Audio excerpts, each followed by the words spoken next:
ஒரு அண்மை செய்தி, பிக் பிரேக்கிங் நியூஸ்.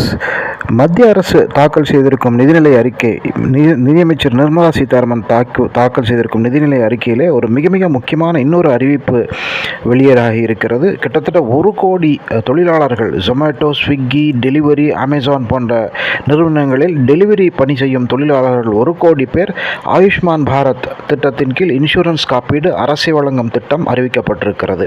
இது கிட்டத்தட்ட ஒரு மிகப்பெரிய அறிவிப்பாகும். ஏராளமான தொழிலாளர்கள் இந்த டெலிவரி நிறுவனங்கள் அமேசான், ஸ்விக்கி, ஜொமேட்டோ போன்ற நிறுவனங்களில் பணி செய்து வருகிறார்கள். அவர்கள் அனைவரையும் ஆயுஷ்மான் பாரத் என்ற திட்டத்தின் கீழ் இன்சூரன்ஸ் காப்பீடு வழங்கும் திட்டத்தை அரசு அறிமுகப்படுத்தி இருக்கிறது. நிர்மலா சீதாராமனுடைய நிதிநிலை அறிக்கையிலே இன்று இடம்பெற்ற 2வது மிகப்பெரிய அறிவிப்பு இதுதான் என்று தெரிகிறது. முதல் அறிவிப்பிலே 12 லட்சம் ரூபாய் சேலரி உள்ளவர்கள் யாரும் இன்கம் டேக்ஸ் கட்ட வேண்டியதில்லை என்றது.